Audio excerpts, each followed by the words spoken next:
এটা আমি একটু ভেবেছি, তাই তোমাদেরকে বলে রাখলাম।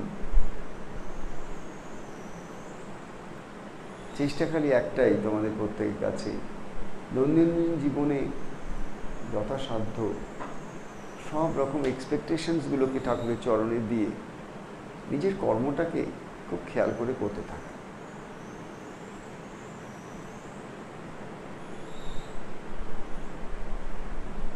সারা দিনের মধ্যে আমাদের গুনে গেঁথে নিতে হবে যে কটা কাজ আমরা জেগে করেছি। কাজ যখন আমরা জেগে করব তখন সেই কাজটা কিন্তু অনেকটা পুজোর ঘরে ঢোকার পরে একটা তুলসী পাতা নিয়ে বা একটা ফুল নিয়ে আমরা যখন ঈশ্বরের চরণে দিই, তখন যে আমাদের মনের অবস্থাটা হয়, একটা সাধারণের থেকে অতি সাধারণ কাজ, যেটা দৈনন্দিন জীবনে একটা রিপিটেশন জিনিস, রোজকার ব্যাপার, সেটাকেও যখন ওই রকম ভাবের, ওই রকম একটা ইমোশন, ওরকম একটা ভাব, ওইটা রেখে যখন করতে পারবো, তখন কিন্তু আমরা বুঝতে পারবো আস্তে আস্তে করে আমাদের জীবনের মধ্যে এই সাধন ভজনটা সহজিয়া হয়ে যাচ্ছে। একটা হচ্ছে যে খুব বিধি টিধি মেনে সব কিছু করে অনুষ্ঠান করা, আর একটা হচ্ছে সহজিয়া। সহজিয়া মানে আমরা অনেকটাই বাউল সম্প্রদায়ের দেখবে ওরা কিন্তু সহজিয়া ভাবে থাকে।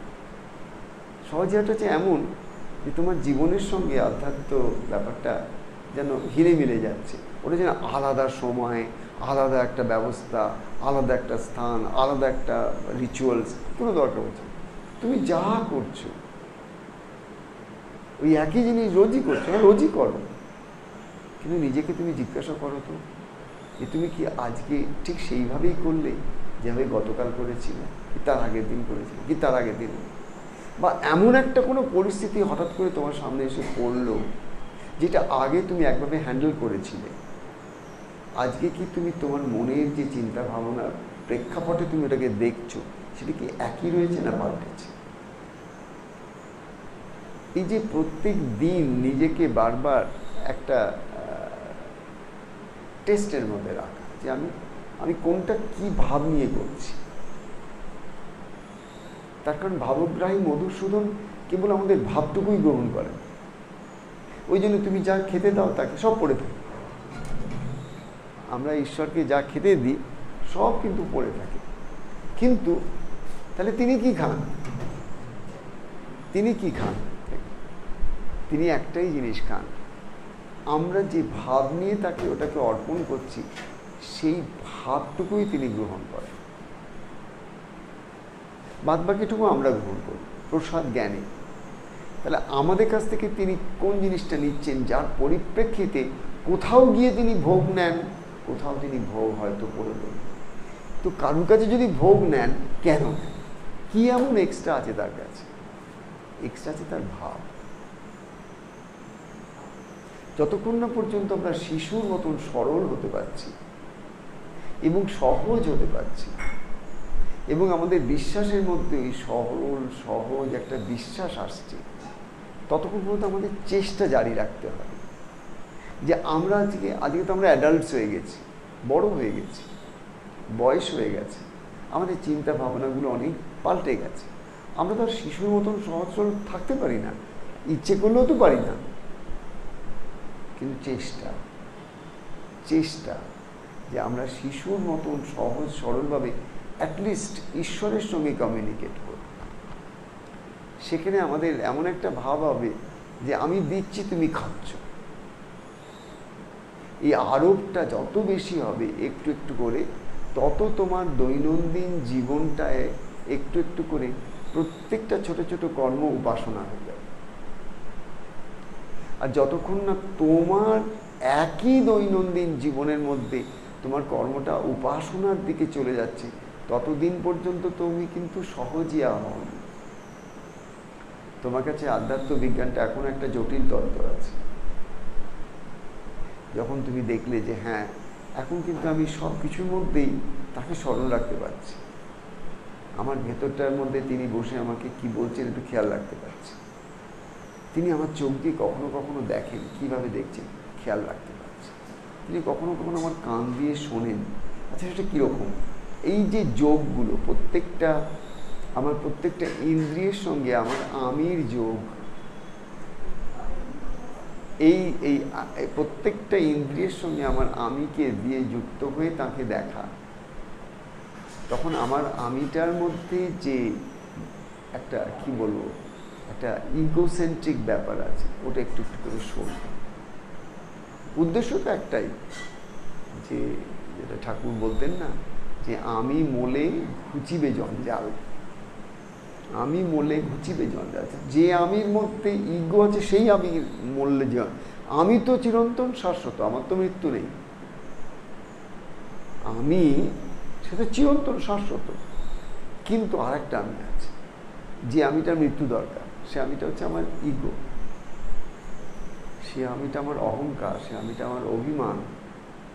ওই অভিমান অহংকারযুক্ত যে আমি, তার দিকে আমাকে কিন্তু একটা খেয়াল রাখতে হবে। কিন্তু আমি যে কর্মগুলো করছি, সেই কর্মগুলোই কিন্তু আমাকে প্রমাণ করে দেয় তার সঙ্গে কোথায় কোথাও আমার ইগো জুড়ে যাচ্ছে। যেখানে ইগো জুড়বে সেখানে আমার ব্যক্তিগত এক্সপেকটেশন কাজ করবে, এবং যেখানে আমার এক্সপেকটেশন ধাক্কা খাবে সেখানে ভেতরে না ভেতরে কোথাও না কোথাও আমার একটা রাগ হবে, অভিমান হবে, কিছু কথা আসবে যেগুলো খুব একটা ইতিবাচক নয়, একটু নেতিবাচক কথাবার্তা, সেগুলো আমার মনের জগতে আসবে। আমি যদি খেয়াল রাখি তবে ওগুলোকে ট্র্যাক করতে পারবো, ওগুলোকে ধরতে পারবো। যদি ধরতে পারি তাহলে সঙ্গে সঙ্গে ওগুলোকে চেঞ্জ করে দিতে পারবো। কেন আমাদের ঈশ্বর এই ক্ষমতাটা দিয়েছে যে আমাদের মনের জগতে যে কথাগুলো আমরা এতদিন বলে এসেছি, এমন কোনো লেখাজোকা নেই, ওই কথাই আমাদের সারা জীবন বলতে হবে।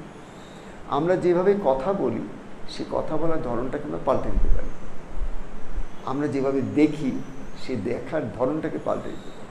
আমরা যেভাবে শুনি বা গ্রহণ করি বা মনের মধ্যেটাকে মাখি, সেটাকেও চেঞ্জ করে দিতে পারি। তো এই সমস্ত পরিবর্তনগুলোই একদিন সাম টোটাল আমাকে নিয়ে গিয়ে একটা জায়গা দেয়, যে জায়গাটায় আর কিছু হোক না, মনের জগতে আমি একটা শান্তি পাই। বাইরের লোকগুলোকে আমি ট্যাকল করতে পারি না ঠিকই, কিন্তু মনের জগতে আমি একটা শান্তি পাই। যতক্ষণ না পর্যন্ত আমি আমার মনের জগতে শান্তির ভূমিটাকে নিজে না কর্ষণ করছি, নিজে না তৈরি করছি, আমাকে বাইরে কেউ করে দেবে না। আর আমার মনের মধ্যে আমি বাস করি, সুতরাং আমার মনের বাতাবরণটা যদি খুব ভালো হয়, সুন্দর হয়, আর কি চাই? কিন্তু আমার সেটা কে করতে দেয় না, আমার অতীত সেটা করতে দেয় না, আমার ভবিষ্যতের দুশ্চিন্তা সেটা আমায় করতে দেয় না। কিন্তু আমার খেয়ালটা যদি আমি বাড়াতে পারি, অতীত আমার কাছে এলে আমি কিন্তু ছাঁকনি ফেলব, আমার কাছে সবসময় ছাঁকনি থাকবে। ওই ছাঁকনিটা হচ্ছে আমার অ্যালার্টনেস। আমি ঝট করে সেটা এসে আমার মনে আবল তাবল সে বকতে থাকবে, আমি অ্যালাউ করবো না।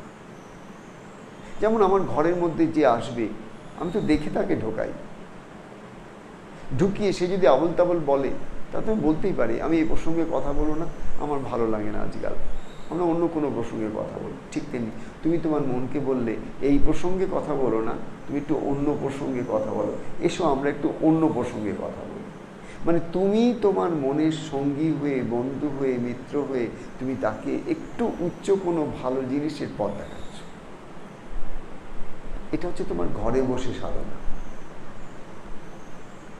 একটু একটু করে তোমার মনটাকেই তুমি ঊর্ধ্বগামী করছো, একটু একটু করে মনটাকেই তুমি তোমার এমন একটা সহজিয়া ভাব দিচ্ছ, যাতে করে সে এই আধ্যাত্ম জগৎ, এই ধর্ম, এগুলো ভয়ের কিছু নয়, বা এমন কিছু একটা নয় যে ঠিক করছি কি বেঠিক করছি, কতটা কি হলো না হলো, কবে কি হবে না হবে, এগুলো সব সরিয়ে দিলাম। দৈনন্দিন জীবনের এই ছোট ছোট জিনিসগুলোর মধ্যে আমি খালি খেয়ালটাকে বাড়াচ্ছি। কোথাও আমার ইগো ইনভলভড, যেই ইগো ইনভলভ হলো আমি দেখলাম আমার মনের মধ্যে কিন্তু একটা ট্রিগার হচ্ছে স্ট্রেসের, বা কোথাও একটা আনপ্লেজেন্টনেস, কোথাও কি, তার মানে ইগো ইনভলভ হয়ে গেছে। আগেকার রাতটা ফিরে এসেছে, আগেকার যে ছকটা, ওই ছকে সে ফেলে দিয়েছে। আমার এই আগেকার ছককে সরাতে হবে। যতক্ষণ না আমি আগেকার ছককে সরাচ্ছি, আমি নতুন ছক ইন্ট্রোডিউস করতে পারবো না।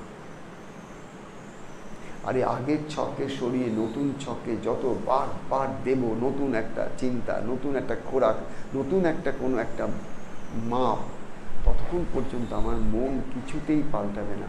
আর যদি আমার মন না পাল্টায়, শান্তির কোনো ভূমি কোথাও নেই, কোথাও নেই। এবং এই মনকে বিজ্ঞানও বলছে, আমাদের আধ্যাত্মিক জগতে একই কথা বলছে, খালি চিন্তার দ্বারা আমরা মনটাকে পাল্টাতে পারি। আমি এই চিন্তা করব না, আমি এই চিন্তাটাকে প্রশ্রয় দেব না, আমি এই ভাবটাকে প্রশ্রয় দেব না। যদি কেউ আমাকে নেগেটিভ কথাবার্তার মধ্যে টানবারও চেষ্টা করে, আমি হাত জোড় করে তাকে বলবো যে আমাকে তুমি ক্ষমা করো, আমি এর মধ্যে আমি বসতে পারবো না, এর মধ্যে আমি এই আলোচনার মধ্যে আমি থাকতে পারবো না।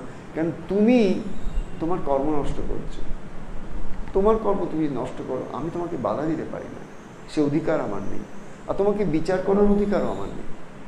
কিন্তু যেটুকু আমি গুরুমুখে শুনেছি, আমার প্রোটেকশনটা আমায় করতে হবে।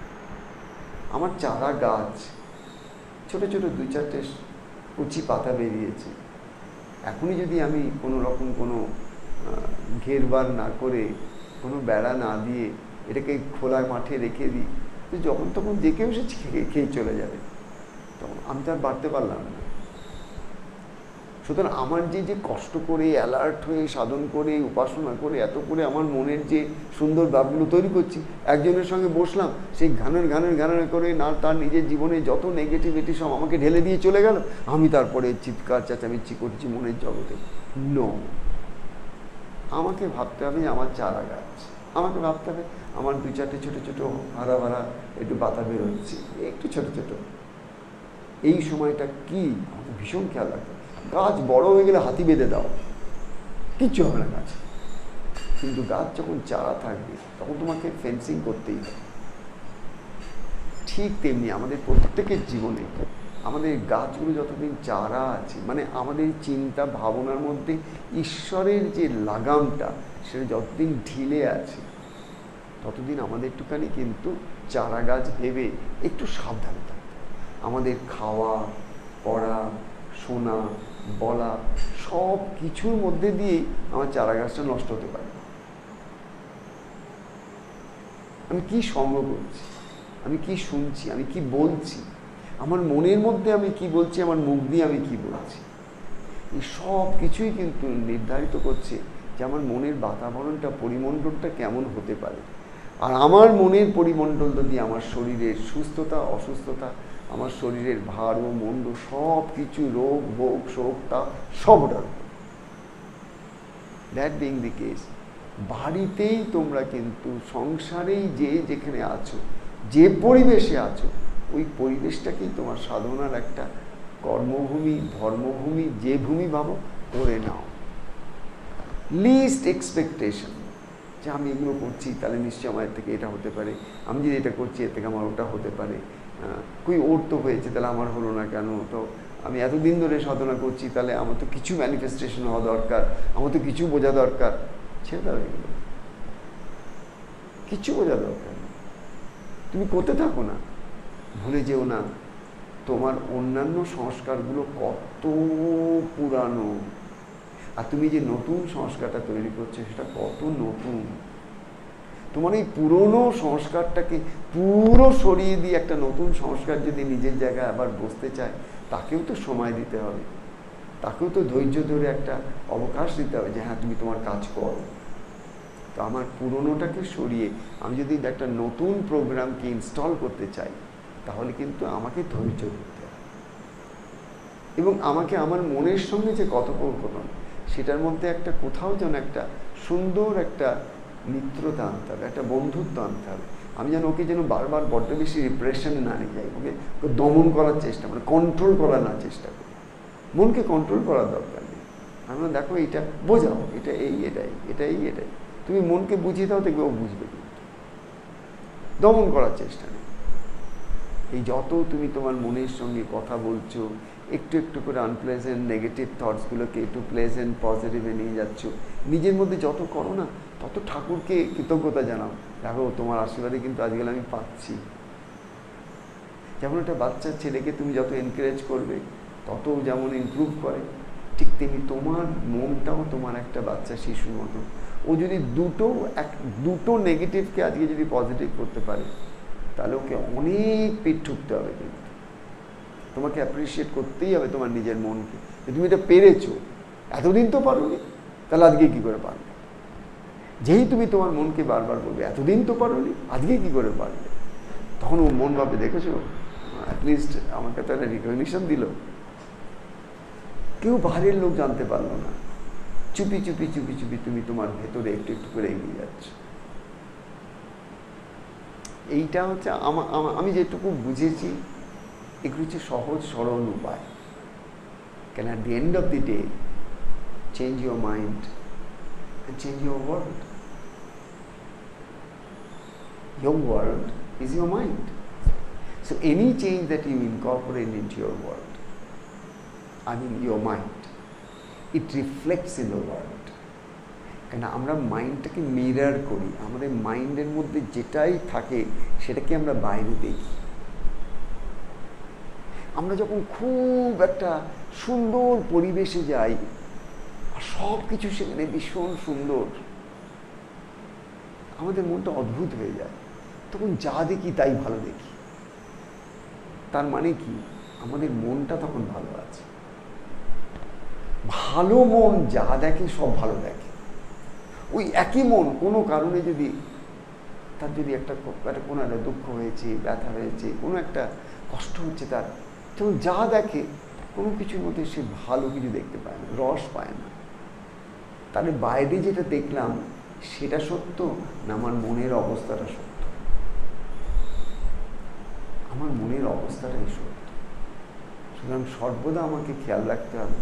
এই নয় যে আমি কাউকে গিয়ে জিজ্ঞাসা করব যে আমার কেন এরকম হয়, আমার কেন এমন হয়, আচ্ছা এইটা কি করে ভালো হবে, ওটা কি, কিছু দরকার নেই। ভালো তো আমার একটাই উপায় আছে, আমার মনের কথাগুলোকে একটু চেঞ্জ করে নেব। যে কথাগুলো এতদিন বলে অভ্যস্ত সে কথাগুলোকে পাল্টে নেব। আর সাবধানে থাকবো যাতে করে আমার ভেতরে যে একটা সাধু আছে সে যেন কষ্ট না পায়। দ্যাটস অল, এর বাইরে তো কিছু নেই। সিম্পল একটা জিনিস হচ্ছে যে আমাকে প্রত্যেক দিন আগের দিনের তুলনায় একই কাজগুলোকে একটু বেটার করতে হবে, একটু আলাদা করতে হবে। এইভাবে আমি রিপ্রোগ্রামিং অফ মাই ব্রেন তৈরি করবো, আমার ব্রেনটাকে রিপ্রোগ্রামিং করবো। ঠিক আছে, তাহলে জয় বাবা লোকনাথ, জয়।